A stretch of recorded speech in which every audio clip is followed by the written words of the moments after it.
As a teacher, I'm all about learning. When I come to work, I have lots of jobs here and there, but my chief purpose as a teacher is to help people learn. So I watch people and I notice the things that help people learn and the things that don't. At this stage in my career, I estimate that I've personally taught somewhere between 600 and 700 students. And by doing that, I've noticed some patterns. In particular, a set of misconceptions that people believe about learning and about school that I've repeatedly had to show students aren't true. So, here are 5 lies we believe about learning and school. Number 1, practice makes perfect. Practice makes perfect? How many times have you heard this one? It's practically the mantra of sport coaches who run drills and maths teachers who set exercises. The reason why it's so widely believed is because it's so close to the truth. You know, when we try to master a skill, the way we do it is by doing that skill over and over again until it becomes familiar. And what's really happening in your brain is that different parts of it are being linked together by connections called synapses. And the more times you repeat the process, the stronger those synapses become. The stronger they are, the more automatic that skill is. In fact, they become what we call habits. It's so ingrained into our minds that we can even do them to an extent without thinking.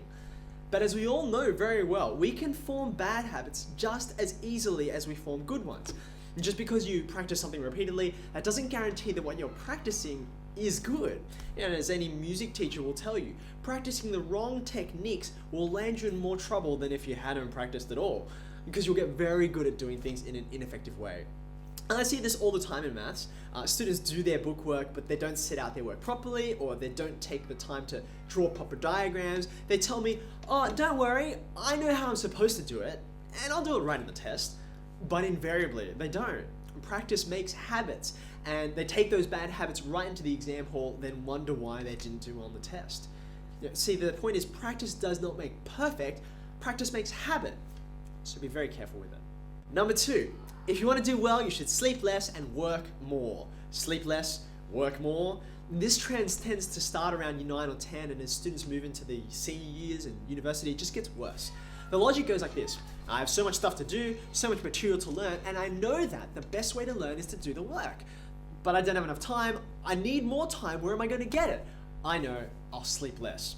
And for a little while it works. You pull some late nights, you get stuff done, and it seems to be effective.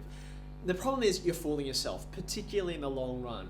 Your whole body, but especially your brain, needs sleep the way it needs water, oxygen, and other nutrients. Without them, it doesn't function properly. And we've all experienced this before. You know, I don't just mean the times when you feel tired.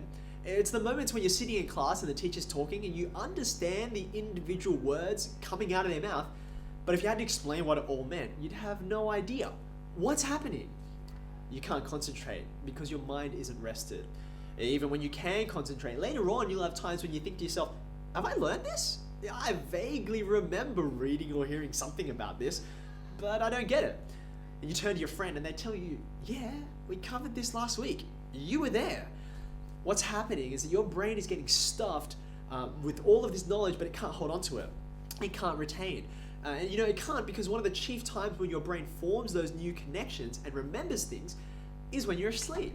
So you are robbing your brain of time to take all that information and turn it into knowledge.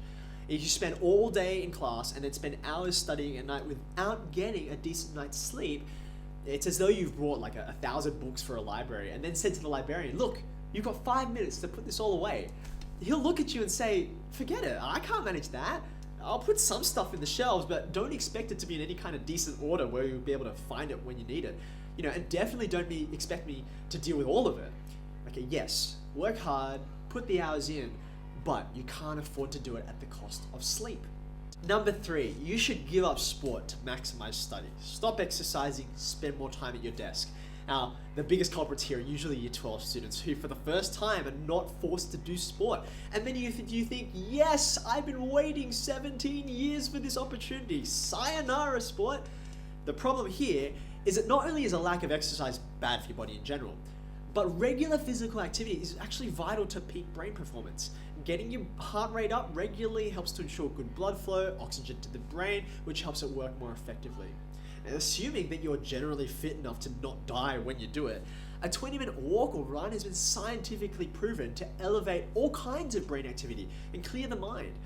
Giving up sport robs you of that. Now, it doesn't mean you necessarily have to commit to weekly grade sport or whatever to get decent exercise, but it's certainly not a bad idea, and you need to get that physical activity somewhere into your regular schedule. Number 4, tutoring solves all problems. Okay, tutoring, if you're struggling or if you want to get ahead, you should go to tutoring. Now, I've heard that lots of times, don't get me wrong, tutoring can be a really helpful thing. When I was at university, I did some individual tutoring, and I wouldn't have gone to the effort if I didn't think that I could actually benefit people. But by and large, as a teacher, I see that tutoring can cause problems for students just as much as it solves them. For starters, it takes up precious time in an already full week. I talked about how losing sleep's a bad idea, and sometimes people will lose several hours a week to tutoring that would be much better spent in other ways. Not only that, but many tutoring places work on the premise of covering topics and skills before students meet them in their regular school classes. Now, I understand the logic behind this, and I definitely agree that, particularly in maths, sometimes an idea or concept needs time to settle in your mind before it really clicks. And so the earlier you're introduced to it, the better. But considering that students are generally studying 5 to 10 other completely different subjects, and then learning maths in 2 or more different topics at the same time, I see so many people just end up confused. They mix up formulas and methods, they learn techniques and algorithms like the rules of differentiation without first developing the conceptual understanding to make sense of what it all means. They develop inconsistent ways of setting out, and they get taught techniques that are accepted in some places, but not in others. Now, I know tutoring can be helpful, but it can also be a recipe for disaster, and you need to be very careful if you decide to spend time and money on it. Lastly, number 5. The best way to learn is to study. The best way to learn is to read, do exercises, and make notes and complete past papers. I mean, this is a no-brainer, right? Of course the best way to learn something is to study it. How else do you learn it?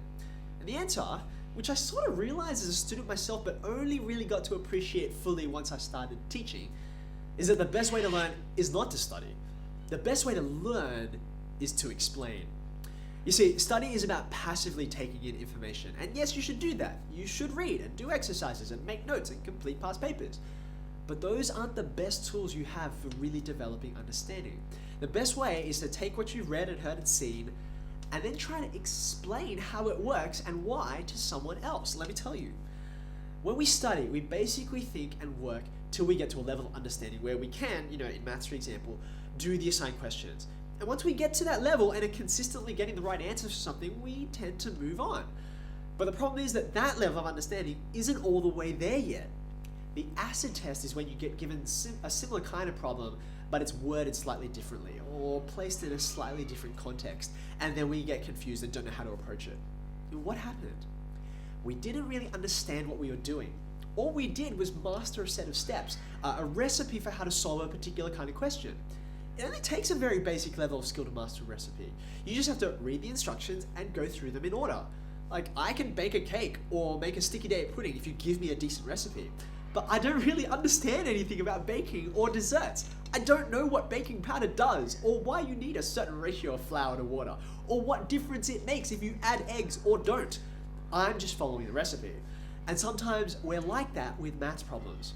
We're just going through the motions. Now, what I've discovered as a teacher is that the best way to really know if you understand something is to stand up in front of others and try to explain it. That's when you'll really find out if you get it, because someone will look at you and say, but why did you do that? Or why do I get the wrong answer if I do it this way? And if you can't provide a response, that's what you can tell you need to go back and work on. You need to take those points, work through them, study them until you can explain them and then understand them. It was Albert Einstein who said, if you can't explain it simply, you don't understand it well enough. And I think he was exactly right. So, practice doesn't make perfect, it makes habit. Don't sacrifice sleep to get more done because you'll end up learning less. Stay physically active to keep your brain in peak condition.